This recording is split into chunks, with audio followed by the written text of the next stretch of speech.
All right, ladies and gentlemen, today we're going to talk about meatballs. That's right, one of my favorite things in the world. Two favorite things in the world, cruising and meatballs. We'll start off with the ingredients here. We got the onions. You got to get a nice fine chop on the onions, and then we're going to go over to the garlic. Now, I would have liked to have chopped those onions a little bit more fine. You see me struggling with this garlic here because what you have to do is get your body into it. You want to see what you got in front of you. Now, what kind of cloves am I dealing with here? A lot of times it could be you never really know what's under. You know what I mean? That whatever, that skin or whatever.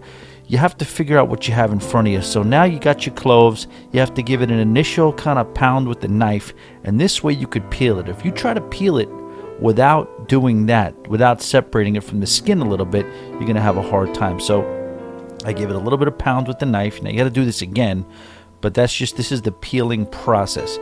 So much easier to use, already peeled garlic, but it's so much better when you do fresh garlic. So here I'm cutting the little stem off the top. You see me cutting the little stem there. It's a little bit of a pain in the ass process, and yeah, I went to the gym after this, and it's pretty funny because you don't normally smell garlic all over the place when you're at the gym, but hey, if you're doing this all afternoon, it's gonna do it for you. So I get a couple of more of these, and I think we're gonna move on to the dicing process or the chopping process. Yeah, sorry about the shaky video here, but you have to re-grab them, then you pound them. You could do this with a garlic press or whatever, but hey, that's a little bit more of a tedious process than even this is. You just pound it once, and then you pound them each one, and then you're able to be in a position to do a fine chop here. And then you gotta go a little bit harder. You turn the knife a couple of times, you turn it around, just keep chopping it, and then you get it to that consistency that you like. We're gonna definitely have to do a little bit more here, but we'll go the opposite direction now, and then that's pretty good. See, I'm gonna say this, I probably could have went a little bit harder with the dice on both the garlic and the onions. Is it going to be a game changer for the overall meatball? Not really, but for more consistency, I guess, to get the particles or the pieces throughout the actual meatball, maybe a little bit finer of a dice would have been better. Let's start with the herbs now. This is going to be the oregano, and the main herbs that I use are fresh oregano, fresh basil, and fresh parsley. Other people use other things. You could use cilantro, you could use mint or thyme or whatever. Those are what I prefer. And oregano is a little bit of a pain in the neck because you got to peel it out first. You got to get rid of those stems for the most part, and then now you're ready to give it a nice little chop. And what you want are those little flakes that you can kind of sprinkle, and that's the position you want to get your oregano in. So we're going to do that. Continue to chop it as many directions as it takes, depending upon how sharp your knife is, to continue to get into those positions. Now we get the parsley. Parsley, you don't really have to peel too much. You just got to get that big root stem off, and then I don't mind. You can just chop it up and you're good. The parsley stems are very, very small. Now you got your basil. Now I'll do half of a chop with the basil. You got to get rid of the stems on the basil. They're pretty thick. But I'll do half the basil chopped, because you could put it in, I want them in the meatballs, but I'll do half, maybe a third I'll leave whole leaves, because I like the whole leaves in the sauce. I don't know how you like it. Listen, I'm not claiming to be just everything all chopped and ready to go. Now we're in position to get started. I'm not claiming to be a professional, but I put together an award-winning meatball. You want to ask what the award is? Yes, I agree. You don't want to, throw that out there, award-winning. Now, but I did win an award. So here we got ground beef, veal, and the thing that I do is also the sausage, ground sausage instead of the regular pork. So here we go. We got Worcestershire, we got salt, onion powder, garlic, pepper, and eggs. I don't think I wrote the Worcestershire in there. I can't even pronounce it. I'm going to be able to spell it. I don't measure, guys. That's the other thing, So I think we're going to end up with 4 eggs here, if I'm not mistaken. Yes, there's 4 eggs. Oh, that was a close one there. So we're going to have 4 eggs. Now look what I did here. I got a colander, a strainer, basically, I'm using here to mix this stuff up. And I'm only doing that because it was the biggest vessel we had in the house. But, it did the job, except for the fact that it has holes in the bottom, and you'll see the issue in a second. But I also reserved some of this onion and some of this garlic for later as well, because I'm going to put that at the bottom of the pan. I used herb seasoned stuffing stuffing for this one this time. This was experimental.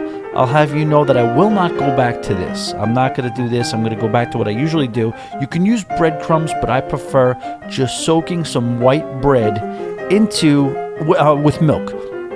Really, all you're trying to do with breadcrumbs or bread or whatever, it's an extender. You're just trying to extend the meal, and the moisture is coming from both the eggs and the milk. And what it's giving you is both moisture and tenderness to your meatball. Very, very important. But I'm not going to use this stuffing. This is totally experimental. I thought maybe it would be a good idea. It wasn't bad. It was good. Meatball came out great. But I'm probably going to go back to the bread. That's my route. So here's the herbs. We're going to put them in. Look at the bottom. See the milk starting to form at the bottom? I came up with a solution for this, but I didn't put it on camera.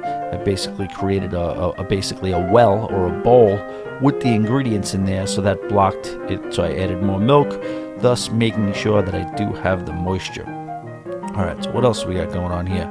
So all the ingredients are in except for the grated Parmesan. I did not find locatelli.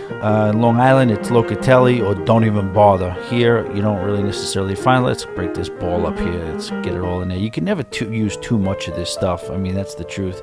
Now let's mix it up. Guys, I washed my hands. You got to keep washing your hands. Wash your hands over and over again. It looks gross, but you got to mix it together by hand. Try to do it quickly. Maybe not this quickly because you'll hurt yourself, but because your hand, their body heat can actually start the cooking process. And just make sure everything is evenly dispersed.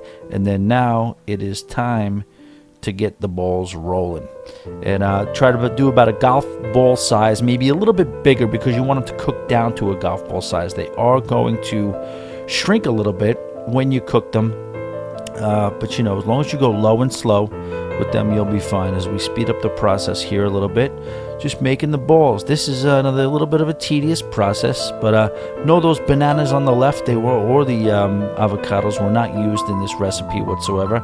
They're strictly for show. And hopefully you're impressed by them. Now, that was a good looking balls right there. See, the onions are big, but they'll sweat down, no problem. Now we have 2 frying pans here. Put a little bit of oil in each one. You don't have to go crazy with the oil, because you have to remember that there's a significant amount, especially when you're using ground sausage for the meat. There's going to be some fat rendering down, so you just have to coat the pan nice and easy. I didn't want to have those grill marks in the pan, but it really didn't affect it too much. So now we're going to put the balls in. The ones on the left I tried to make for Kay that were less onionic, but I didn't really. What are you going to do? It's only 1 pot of sauce, so they were put in there with the rest of them, so you couldn't really tell. You see the ones on the right have way more onions. Kind of like them that way.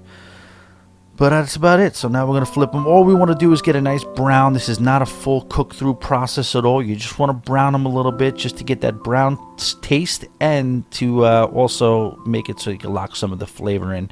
What I did before I did this that you didn't see was I put oil, garlic, and onions reserved in the bottom of the pan, and a little tomato paste. Fired that up a little bit, sweated that out, caramelized that a little bit, and then put the meatballs in on top of that. What I also did this time that I never did before, what I wanted to do, I wanted to try a different recipe with this, but it didn't work out because the peppers, the size and the shape of the peppers weren't cooperating. But so what I like is, it's not necessarily traditional in a sauce or a gravy, whatever you would like to call it in your part of the country or whatever. Not necessarily put green peppers or bell peppers in there, but I always like the taste of stuffed peppers, the sauce that comes from stuffed peppers. So I wanted to try for this recipe to incorporate that taste into the dish. So what I did was got some bell peppers, broke them up, and put them into the sauce, not necessarily for purposes of eating them or making them part of the sauce, but maybe even fish them out later, because I just wanted the taste, the peppery taste, to kind of kiss that sauce a little bit. So now we got the basil, we're putting that on top, and then we are gonna see, it looks a little thick right now, and it is. The balls are down, they're very, very happy, but that sauce is a little thick. That's not a problem, because I did probably add about 2.5 cups of water and that thinned it out nice. And then when it cooks a little bit, it also, that process with the fat rendering, that also cooks. You see those peppers in there, but these are happy balls right here. This is good. This is a really it's starting to come around. It's not completely cooked through yet, but we are getting there. So instead of making these pepper things that I wanted to make that I wasn't able to make, I decided, you know what, let me go with Meatball Hero style. So I will do that. So this is a good example of the actual meatball once it's kind of cooked through. This is what you want, guys. You cook through with a fork, you can cut it, and then you look in, you see the seasoning and the herbs, but then more importantly, look how moist that is. I know people hate the word moist, but look at it's nice and sure. So here's what I did. I put together a makeshift little cooking sheet, spray some Pam on it so that the things don't stick. And then what I do is that sheet right there is the same size as the bread that I'm going to be using for the meatballs. So you'll see it right here. So first I'm going to get a nice piece of fresh Italian bread, and I'm going to coat the Italian bread with some sauce. So what I did was get that the Pam set up and the cookie sheet, the makeshift cookie sheet ready with some meatballs on there. So the meatballs are on there, and then I'm going to add some mozzarella cheese to that as well. But first I'm going to finish coating this, because you can never have too much sauce. I mean, this is just magical, delicious, beautiful. I don't have all the fancy descriptive chef words, but it's good. So now we're going to put this grated mozzarella cheese on. Normally I'd use fresh, but hey, this looked good because it said, what is this top? What's top? It's going to say it's like creamy melting or something. Yeah, creamy melt a mozzarella cheese. So that is perfectly sized out. We're going to put that in the oven and broil it, and now we're going to take it out. Oh boy, that's what you want. So now we're up top here, and we're going to make the transfer. This is always a risky move, especially with my clumsy ass. So we're going to put it on top of the bread, and then we're going to pull out. See the Pam? See the Pam effect? Right off. Otherwise that would have stuck. Now we have the meatballs, the sauce, and the cheese on the fresh Italian bread. Look at that foot.